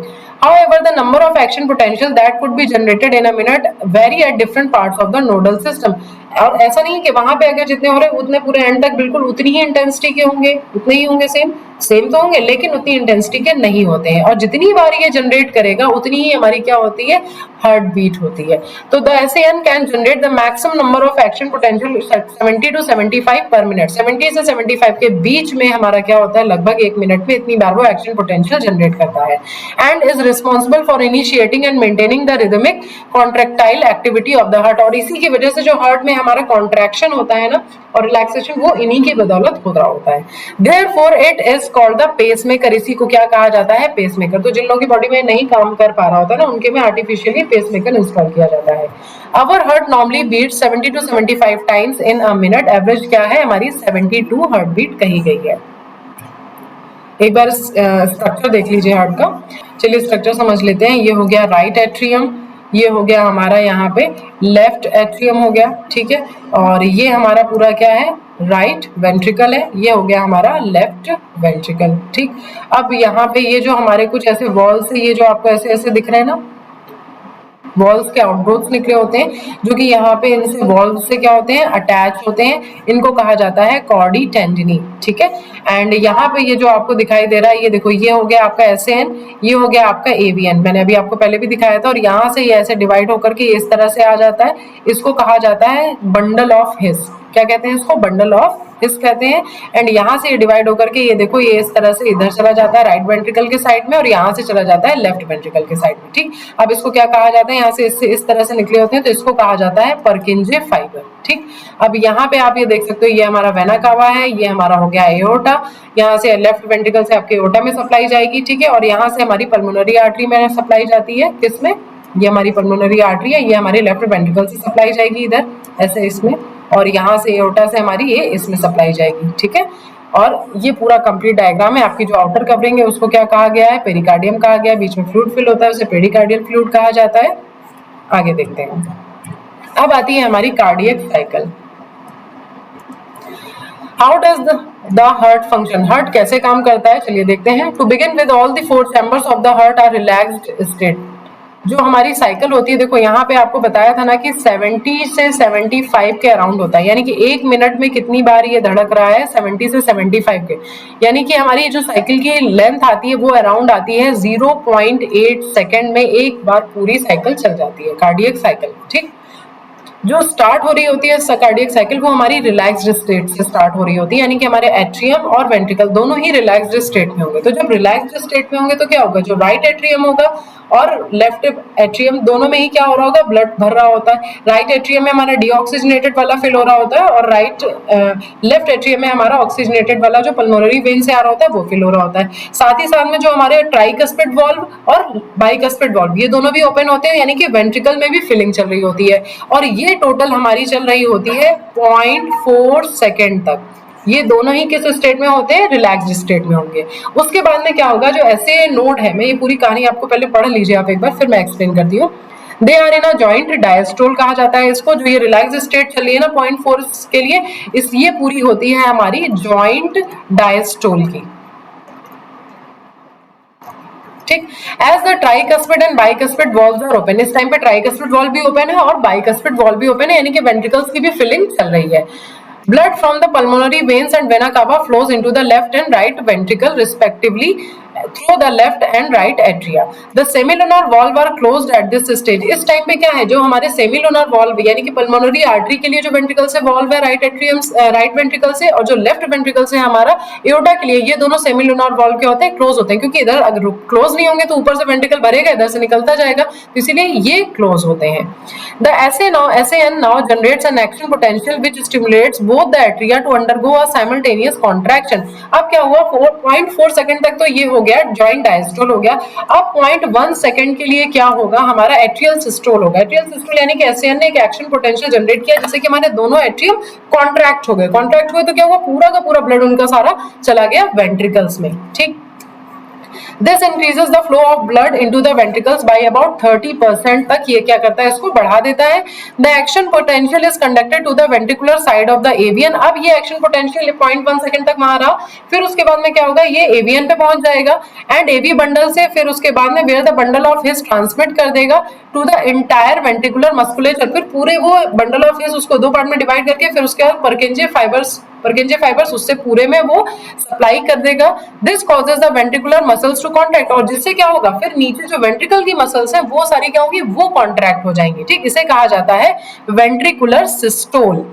The atria undergoes relaxation, जिसके बाद में क्या होगा? फिर एट्रिया जो है वो अपने रिलैक्सेशन में चले जाएंगे और वेंट्रिकल्स क्या होंगे? वो कॉन्ट्रैक्शन में आ जाएंगे, और इसको कहा जाएगा ventricular systole. Ventricular systole increases the ventricular pressure, जिससे कि वेंट्रिकुलर प्रेशर बढ़ जाएगा, और इससे जब बैक फ्लो होने के जो चांसेस होते हैं ना ट्राइकस्पिड और बाइकस्पिड वॉल्व, वो बंद हो जाएंगे और बैक फ्लो नहीं हो पाएगा, कॉन्ट्रैक्शन बढ़ेगा, तो सेमिलुनर वॉल्व जो है हमारे वो ओपन हो जाएंगे एंड बैक फ्लो तो हमारा अटेम्प्ट होने से बच गया। As the ventricular pressure increases further, the semilunar valve guarding the pulmonary artery right side and the aorta left side are forced open, जिससे कि क्या होंगे? जो लेफ्ट और राइट साइड में जो सेमिलुनर वॉल्व है वो ओपन हो जाएंगे, allowing the blood into the ventricles to flow through these vessels into the circulatory pathway, और ये अपने सर्कुलेटरी पाथवे में ब्लड को फ्लो होने के लिए अलाउ करेंगे।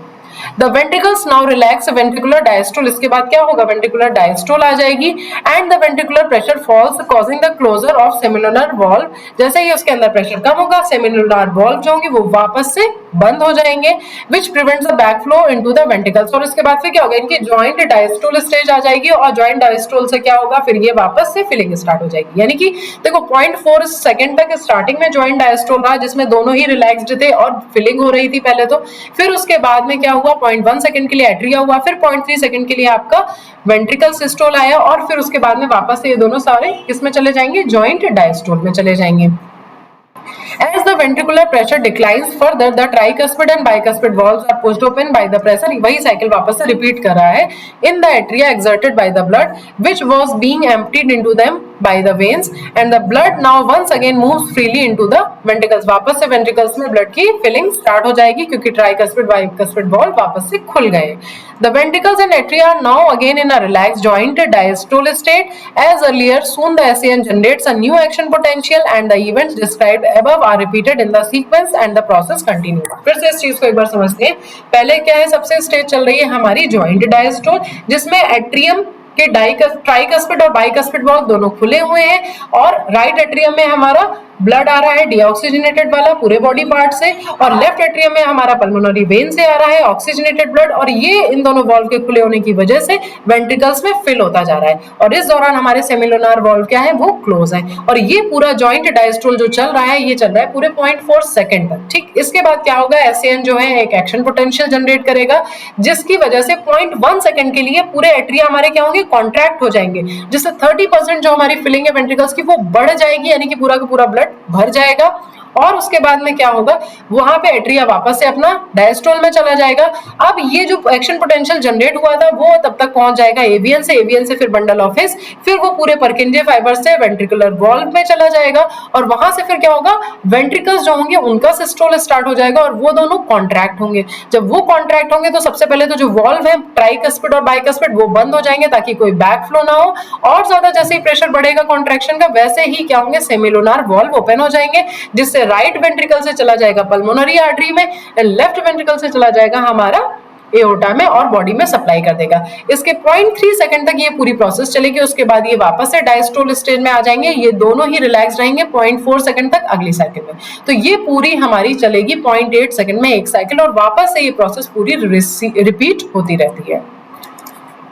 आगे आता है this sequential event in the heart which is cyclically repeated is called the cardiac cycle और इसी को क्या कहा जाता है, जो साइक्लिकली ये पूरा रिपीट हो रहा है, cardiac cycle. It consist of systole and diastole of both of the atria and ventricle, जिसमें आपके सिस्टोल एंड डायस्टोल स्टेज दोनों ही आती है एट्रिया एंड वेंट्रिकल की।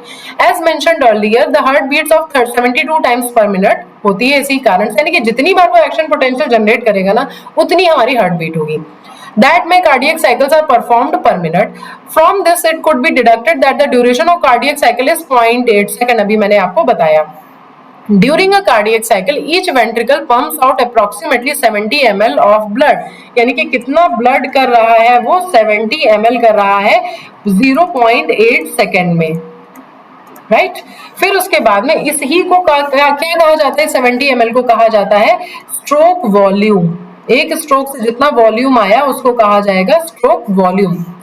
The stroke volume multiplied by the heart rate number of beats per minute gives the cardiac output. अब अगर कोई आपसे पूछे कि what is the cardiac output, तो एक मिनट में जितना हमारा स्ट्रोक वॉल्यूम आ रहा है टोटल, ये तो एक स्ट्रोक में 0.8 सेकंड में आया, उसको हम मल्टीप्लाई कर देंगे, यानी कि 70 ml को मल्टीप्लाई किया, कितनी बार चल रही है हमारी पूरी हार्ट बीट, 72 टाइम्स।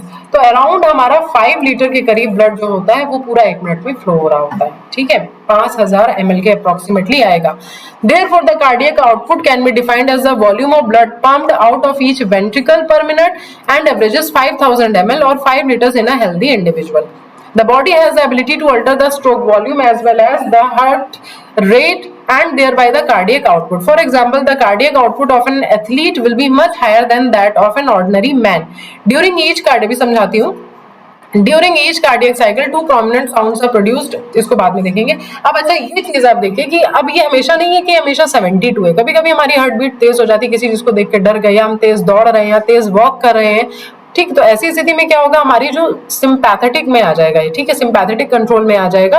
तो यहाँ पे हमारा ऐसे जल्दी जल्दी एक्शन पोटेंशियल जनरेट करने लगेगा, यानी कि स्ट्रोक वॉल्यूम बढ़ जाएगा, स्ट्रोक वॉल्यूम बढ़ जाएगा, हार्ट बीट भी हमारी बढ़ जाएगी, सब कुछ क्या होगा, रेज हो जाएगा, आगे बढ़ जाएगा। ठीक है, स्ट्रोक वॉल्यूम बढ़ा, हार्ट बीट भी बढ़ गई, तो हमारा कार्डियक आउटपुट क्या है, वो भी बढ़ जाएगा। ठीक, यानी कि एथलीट्स की कंडीशन जो इन्होंने दी है, वो एथलीट आपके ज्यादा एक्सर्शन कर रहे हैं, तो इसका मतलब उनमें कार्डियक आउटपुट ज्यादा होगा। During each cardiac cycle, two prominent sounds are produced which can be easily heard by the stethoscope के थ्रू आपके दो साउंड आपके कार्डियक साइकिल में प्रोड्यूस होते हैं, जिसको हम स्टेथोस्कोप के जरिए सुन सकते हैं।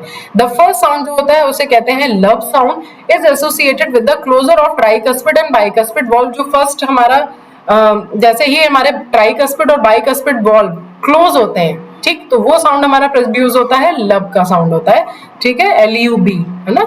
एंड सेकंड हर्ड साउंड जो है dub, associated with the closure of the semilunar valve. इसके बाद जब हमारे सेमिलुनार वॉल्व क्लोज होते हैं तो उस टाइम पे हमारा साउंड प्रोड्यूस होता है dub. So these sounds are of clinical diagnostic significance. तो डॉक्टर जो आपका साउंड सुनता है, that is the lub and dub sound they can hear with the help of stethoscope. अब आता है हमारा ECG। इसका नाम है इलेक्ट्रोकार्डियोग्राफ, लेकिन जो हमें पेपर में बन करके मिलता है उसको कहा जाता है इलेक्ट्रोकार्डियोग्राम, उल्टा होता है। ठीक, you are probably familiar with this scene from a typical hospital shown a patient. Serials में देखा है आपने, हो सकता है हॉस्पिटल में ऐसे भी देखा हो, आप लोगों को इस तरह का ECG वेव्स दिखाई दे रही होती। ठीक है, तो इंडिविजुअल इनको काउंट करके डॉक्टर बताता है कितना क्या चल रही है। ठीक है, और अगर ये फ्लैट हो गई तो इसका मतलब खत्म कहानी। A patient is hooked up to monitoring machine that shows the voltage traces on a screen and makes the sound pip pip pip pip p as the patient goes into the cardiac arrest. ठीक, p तभी आएगा जब cardiac arrest नहीं तो pip pip pip pip चलता रहेगा। This type of machine is known as electrocardiograph is used to obtain electrocardiogram बना के देती है, इसे कहा जाता है ECG। ECG is a graphical representation of the electrical activity of the heart during the cardiac cycle। जो cardiac cycle चल रही है उसका ही एक graphical representation है। To obtain a standard ECG as shown, ये इसका भी डायग्राम है, देखते हैं। A patient is connected to the machine with 3 electric leads से कनेक्ट किया जाता है, दोनों उसके एक एक रिस्ट में होती हैं और एक उसके लेफ्ट एंकल में लगाई जाती है। That continuously monitor the heart activity, जो कि कंटिन्यूसली मॉनिटर करती है हार्ट की एक्टिविटी को। फॉर अ डिटेल्ड एवेल्युएशन के लिए क्या करते हैं, हार्ट के फंक्शन को चेक करने के लिए multiple leads are attached to the chest region. Chest region पे मल्टीपल लीड्स लगा दी जाती हैं। Here we will talk only about a standard ECG। यहाँ पे हम सिर्फ एक स्टैंडर्ड ECG की बात कर रहे हैं, आगे करेंगे। Each peak in the ECG is identified with a letter from P to T that correspond to a specific electrical activity of heart। यहाँ पे देखो, ये P से लेकर के आपका T तक का ही पूरा डिस्क्राइब किया गया है इलेक्ट्रिकल एक्टिविटी को। The P wave represent the electrical excitation और depolarization of the atria। जो P wave है आपकी यहाँ पे, ये depolarization of atria को रिप्रेजेंट कर रही है। And which leads to the contraction of both atria, यानी कि यहाँ पे हमारे both atria क्या है, कॉन्ट्रैक्शन है। अच्छा, ऐसा नहीं है कि जिस टाइम पे आपको पीक दिखा रहा है उसी वक्त ही सारा कॉन्ट्रैक्शन हो जा रहा है, नहीं, वो एक्चुअल में उस टाइम पे तो एक्शन पोटेंशियल जनरेट होता है। उस टाइम पे अगर एक्शन पोटेंशियल जनरेट होगा तो वो थोड़ा उसके बाद तक कंटिन्यू रहेगा, ऐसा नहीं कि वो वहीं पे उठा वहीं खत्म, नहीं, उसके थोड़ा सा बाद तक कंटिन्यू रहता है। The QRS complex represent the depolarization of the ventricles। जो आपका QRS complex आप लोगों को यहाँ पे देखने को मिल रहा है, ये कॉम्प्लेक्स, ये होता है हमारा डीपोलराइजेशन ऑफ वेंट्रिकल्स। ठीक, which initiates the ventricular contraction, जो कि इनिशिएट करता है वेंट्रिकुलर कॉन्ट्रैक्शन को। The contraction starts shortly after Q and marks the beginning of the systole, जो कि स्टार्ट होता है हमारा ठीक जैसे ही Q स्टार्ट होगा ना यहाँ से, उसके बाद ही वो स्टार्ट होगा और वहीं से सिस्टोल की बिगनिंग होती है। The T wave represent the return of the ventricles from excited to the normal state। T wave जो है वो उसको वापस से अपने नॉर्मल यानी कि रीपोलराइजेशन की स्टेट को रिप्रेजेंट करती है। The end of the T wave marks the end of the systole। जो आपकी T wave का एंड है वो सिस्टोल के एंड को मार्क करता है। Obviously by counting the QRS complex that occur in a given time period, one can determine the heartbeat rate of an individual। जितने भी हमारे पास में, मैंने आपको बताया, ये जितने भी हमारे पास में QRS complex मिलते हैं ना, इस तरह से इनको काउंट करके हम हार्ट बीट बता सकते हैं पेशेंट की। Since the ECG obtained from the different individuals have roughly the same shape for a given lid configuration, लगभग सेम होता है सब में, and deviation from this shape indicates a possibly abnormality or disease, और अगर कोई deviation दिखता है तो definitely कुछ abnormality है या फिर कोई disease है. Hence it is of great clinical significance, इसलिए बहुत फायदेमंद है clinical. अब आता है हमारा डबल सर्कुलेशन. पढ़ लो, फिर इसको पूरा एक बार अच्छे से मैं समझा दूंगी, यहाँ इस डायग्राम से ही समझा दूंगी, ठीक है. The blood flows strictly by a fixed route blood vessels से flow होता है, एक strict route होता है इनका, the arteries and veins के through. Basically each artery and vein consist of 3 layers. हर एक artery and vein की 3 layers होती हैं. इनर लाइनिंग जो होती है वो स्क्वामस एंडोथेलियम की बनी होती है. The tunica intima and a middle layer of a smooth muscles and elastic fibres, ये तो इनकी लेयर्स में प्रेजेंट होते हैं. The tunica media and an external layer of fibrous connective tissue with the collagen fibres and the tunica externa जिसको कहा जाता है, जिसमें क्या होते हैं, तो ट्यूनिका मीडिया हो गई, ट्यूनिका इंटिमा जो अंदर वाली हो गई स्क्वामस एंडोथेलियम की बनी होती है, मिडिल लेयर जो होती है वो स्मूथ मसल्स की बनी होती है, इलास्टिक फाइबर्स होते हैं, उसे ट्यूनिका मीडिया कहते हैं. एंड जो एक्सटर्नल लेयर होती है वो फाइब्रस कनेक्टिव टिश्यू की बनी होती है और उसमें कोलेजन फाइबर्स भी प्रेजेंट होते हैं, उसको कहा जाता है tunica externa. The tunica media is comparatively thin in the veins. Tunica media जो है वो आर्टरीज के कंपैरिजन में वेन में कैसी होती है, थिन होती है, ठीक. As mentioned earlier, the blood pumped by the right ventricle enters the pulmonary artery. ऐसा हम लोग को पता है कि राइट वेंट्रिकल से जो ब्लड पंप किया जाता है वो कहाँ पंप करते हैं, पल्मोनरी आर्टरी में. Whereas the left ventricle pumps the blood into the aorta, जबकि जो लेफ्ट वेंट्रिकल होता है वो ब्लड कहाँ पंप कर रहा होता है, एओर्टा में. The deoxygenated blood pumped into the pulmonary artery is passed on to the lungs from where the oxygenated blood is carried by the pulmonary veins into the left atrium. चलो इस diagram को पहले समझो तो आपको जल्दी समझ में आएगा. ये हो गया हमारा हार्ट, ठीक. अब यहाँ पे राइट वेंट्रिकल से ये हमारी पल्मोनरी आर्टरी लेके जा रही है, ये कैसा ब्लड लेके जा रही है, डीऑक्सीजनेटेड लेके जा रही है. यहाँ पहुंच रही है लंग्स में. लंग्स में इसमें क्या हो रहा है, डीऑक्सीजनेटेड ब्लड जो है वो ऑक्सीजनेटेड में कन्वर्ट हो जा रहा है, यानी कि गैसियस एक्सचेंज एल्वियोलाई में हो जा रहा है, और उसके बाद वहां से वापस लेकर के आ रही है ऑक्सीजनेटेड ब्लड हमारा, कौन, पल्मोनरी वेन लेके आ रही है, और वो आकर के कहां पे डाल रही है, उसको लेफ्ट एट्रियम में डाल रही है, ठीक. अब लेफ्ट एट्रियम से ये ब्लड कहां पे फिल हो गया, लेफ्ट वेंट्रिकल में फिल हो गया, और वहां से फिर ये एओर्टा से निकल करके हमारी बॉडी सारे आर्टरीज जो फर्दर डिवाइड होकर के हमारी बॉडी टिश्यूज में प्रेजेंट है वहां पे बॉडी पार्ट्स में पहुंचा रही है. वहां से वो कैपिलरी से डिस्ट्रीब्यूट होने के बाद में फिर वहां से वो वेन से हमारा गैसेस एक्सचेंज और न्यूट्रिएंट सबको देना लेना हो गया. उसके बाद उसने सारा मटेरियल अपना जो लेना था वो लिया, by product, toxic, carbon dioxide, ये सब लेकर के वापस से वो वेन्स के थ्रू कहाँ हमारा जाएगा, सीधे राइट एट्रियम में आ जाएगा.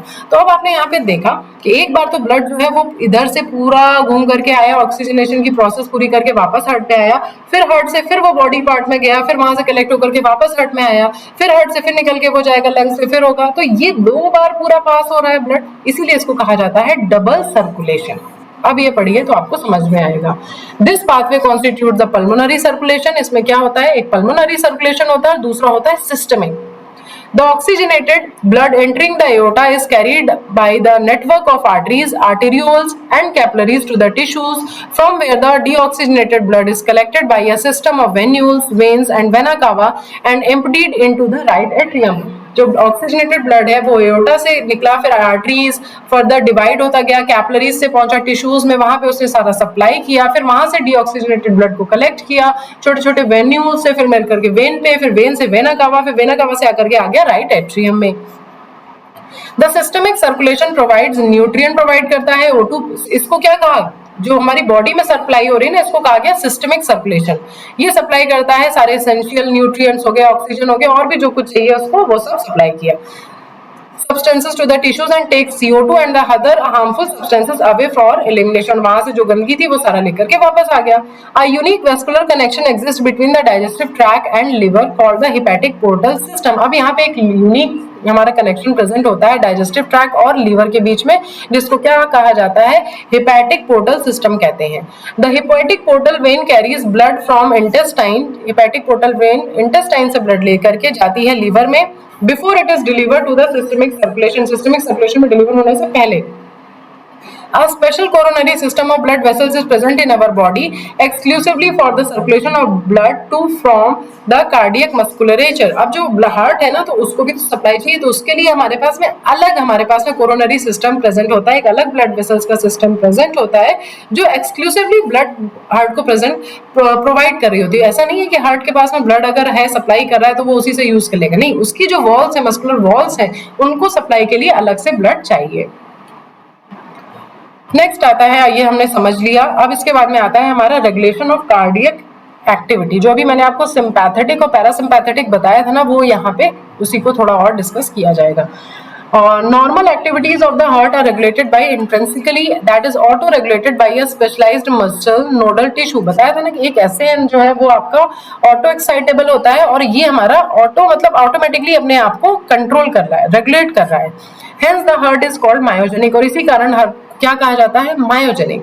अ special neural centre in the medulla oblongata can moderate the cardiac function through autonomic nervous system. ANS के थ्रू जो है हमारा, जो मेडुला ऑब्लांगाटा में हमारा एक न्यूरल सेंटर प्रेजेंट होता है, जो कि कहाँ प्रेजेंट है, मेडुला ऑब्लांगाटा में, और वो हमारे कार्डियक फंक्शन को एएनएस के थ्रू कंट्रोल करता है, न्यूरल सिग्नल्स भेजता है मेनली। Neural signals through the sympathetic nerves part of ANS can increase the rate of heart beat. अब यहाँ पे हमने बताया था कि दो टाइप के, एक सिंपैथेटिक और एक पैरासिम्पैथेटिक। तो जब ऐसी कोई कंडीशन आ जाती है ना, तो सिंपैथेटिक सिग्नल्स, न्यूरल सिग्नल्स से हमारे पास सिंपैथेटिक सिस्टम के लिए आने लगते हैं कि भाई अब हार्ट बीट बढ़ाओ, स्ट्रोक वॉल्यूम बढ़ाओ, कार्डियक आउटपुट बढ़ाओ, ठीक। अदरवाइज क्या है, हमारा पैरासिम्पैथेटिक न्यूरल सिग्नल्स चल रहे होते हैं। Parasympathetic neural signals another component of ANS का ही अनदर कंपोनेंट होता है, जिसमें हार्ट बीट डिक्रीज होती है, क्योंकि कुछ ऐसा भी रश नहीं चल रहा है, कुछ भी ऐसी भड़बड़ नहीं चल रही है जिसकी वजह से वो सब चीजें बढ़ानी पड़े। तो नॉर्मल हार्ट बीट होती है, नॉर्मल स्ट्रोक वॉल्यूम होता है, नॉर्मल कार्डियक आउटपुट होता है। So heart decrease the rate of heartbeat, speed of conduction of action potential and thereby the cardiac output. Adrenal medullary hormones जो होते हैं ये कार्डियक आउटपुट को इंक्रीज कर सकते हैं, ठीक है, एड्रिनल मेड्यूलरी हार्मोन्स। अब आता है हमारा लास्ट पोर्शन चैप्टर का, that is the disorders of circulatory system. सबसे पहला हो गया हमारा हाई ब्लड प्रेशर, या फिर जिसे हम हाइपरटेंशन कहते हैं। Hypertension is the term for blood pressure that is higher than the normal, जो है हमारा 120 और 80 से। ऐसा नहीं कि अगर 120 से खाली ऊपर वाला बढ़ गया, नीचे वाला 80, तो आपका ब्लड प्रेशर बढ़ गया, नहीं, दोनों को ही बढ़ना चाहिए। In this measurement 120 mmHg, that millimetre mercury pressure में हम नापते हैं इसको, इज द सिस्टोलिक, और पंपिंग प्रेशर जो है वो हमारा 80 mmHg इज द डायस्टोलिक होता है, ठीक। और रेस्टिंग प्रेशर भी जिसको कहते हैं। If repeated checks of blood pressure of an individual is 140, 90 से ऊपर होता है, ऊपर वाला 120 वाला 140 से ऊपर हो और 80 वाला 90 से ऊपर हो, तो कहा जाएगा कि हाँ ये हाई ब्लड प्रेशर है, ठीक है। It shows hypertension. High blood pressure leads to heart diseases and also affects vital organs like brain and kidney. अगर ब्लड प्रेशर ज्यादा हो जाएगा तो क्या होगा, ब्रेन पे इन्फेक्शन, जहाँ पे जितनी सप्लाई जानी चाहिए ज्यादा तेजी से अगर होगा तो क्या होगा, फटने के चांसेस होते हैं, वेसल्स के, हमारे वेन्स के जो आर्टरीज हैं वो बस्ट आउट हो सकती हैं अगर बहुत ज्यादा केस में हो, ठीक है। और या फिर हमारी किडनी पर भी इफेक्ट पड़ सकता है इससे। तो मेनली जो इफेक्ट होते हैं ऑर्गन और भी बॉडी ऑर्गन्स में होता है, क्योंकि सब है तो इंटरकनेक्टेड, लेकिन जो सबसे मेजरली इफेक्ट देखा जाता है वो ब्रेन में एंड किडनी में देखा जाता है। अब आती है हमारी कैड यानी कि coronary artery disease. Coronary artery disease often refer to as atherosclerosis भी इसको कहा जाता है। ये इफेक्ट होता है वेसल्स का and that supply blood to the heart muscles, जो कि सप्लाई करती हैं कहाँ पे, हार्ट मसल्स में ब्लड सप्लाई कर रही होती है, उनमें अगर कोई इफेक्ट हो तब है। It is caused by the deposit of calcium का डिपोजिशन हो जाए उनमें, फैट का हो जाए, कोलेस्ट्रॉल का हो जाए, या फाइब्रस टिश्यूज का हो जाए, which makes the lumen of arteries narrow. और भाई जब ये ट्यूब है और इसमें सब डिपोजिशन हो जाएगा, तो जब इसकी ट्यूब नैरो हो जाएगी तो क्या उतनी तेजी से ब्लड फ्लो हो पा रहा होगा, नहीं, और उसी को नहीं जब ब्लड मिलेगा जो पंपिंग ऑर्गन है हमारा, तो क्या वो सही से काम कर पाएगा, नहीं। Angina, it is also called the angina pectoris भी इसको कहा जाता है। ये एक सिम्टम होता है, एक्यूट चेस्ट पेन अपीयर्स होता है when no enough oxygen is reaching the heart muscle, जब हार्ट मसल्स को प्रॉपर ऑक्सीजन नहीं मिल पा रही होती है। Angina can occur in man and women of any age में हो सकता है, but it is more common among the middle age and elderly. जब ज्यादा आपकी लाइफस्टाइल अगर अच्छी नहीं है, वैसे तो किसी भी एज में हो सकता है, लेकिन अगर लाइफस्टाइल अच्छी नहीं है तो आपकी आर्टरीज इन सब जगह में क्या होगा, डिपोजिशन स्टार्ट हो जाएगा ना। जब डिपोजिशन स्टार्ट हो जाएगा तो ब्लड फ्लो प्रॉपर नहीं हो पाएगा, ऑक्सीजन की सप्लाई प्रॉपरली नहीं हो पाएगी हार्ट मसल्स में, तो ये हो सकता है। फिर आता है हार्ट फेल्योर। हार्ट फेल्योर का मतलब क्या होगा, ऐसा स्टेट ऑफ हार्ट जब वो नहीं पंप कर पा रहा है ब्लड इफेक्टिवली बॉडी में, कि बॉडी की जितनी रिक्वायरमेंट है ना उसको इफेक्टिवली नहीं पूरी कर पा रहा है, उतना पंप नहीं कर पा रहा है। It is sometimes called congestive heart failure because the congestion of the lungs is one of the main symptoms of the disease. Lungs में कंजेशन की वजह से भी ये डिजीज का मेन सिम्टम जो दिखता है वो इसी वजह से होता है, क्योंकि इसकी वजह से प्रॉपरली ऑक्सीजन सप्लाई नहीं होगी तो क्या बॉडी प्रॉपर फंक्शन कर पाएगी, नहीं, धीरे धीरे धीरे धीरे डाउन हो जाएगी। Heart failure is not same as the cardiac arrest. ये कार्डियक अरेस्ट की तरह सेम नहीं होता है और ना ही ये हार्ट अटैक की तरह सेम होता है। क्या डिफरेंस होता है, देखो कार्डियक अरेस्ट का मतलब हुआ हार्ट ने बीट करना ही स्टॉप कर दिया, that is the cardiac arrest. Heart attack का मतलब क्या होता है, when the heart muscle is suddenly damaged bye इनएडिक्वेट blood supply. जो आपने यहाँ पे पढ़ा था ना, ये अगर इसमें इनएडिक्वेट ब्लड सप्लाई हार्ट की मसल्स को इन हो रही होंगी तो क्या होगा, वो क्या सही से कर पाएगा, तो इस नहीं कर पाएगा, तो इस केस में भी हार्ट अटैक होता है। हार्ट बीट करना ही स्टॉप कर दे तो कार्डियक अरेस्ट हो गया। हार्ट फेल्योर का मतलब हो गया कि हार्ट अपनी जो पंपिंग की है वो प्रॉपर प्रोसेस नहीं कर पा रहा है, जिसकी वजह से बॉडी को जितनी रिक्वायरमेंट है वो उसको प्रॉपरली नहीं मीट कर पा रहा है। अब आ जाता है समरी। समरी में ऐसा कुछ भी नहीं है, वही सारा सब कुछ है, देख लो एक बार। Vertebrates circulate blood, a fluid connective tissue in their body to transport essential substances to the cell, carry waste substances from there another fluid, limb tissue fluid also used to transport certain substances। वही सारा सब कुछ है जो भी पढ़ा है, दोबारा पढ़ने का कोई फायदा नहीं। सो आई होप कि आप लोगों को ये एक्सप्लेनेशन अच्छी तरह से समझ में आ गया होगा।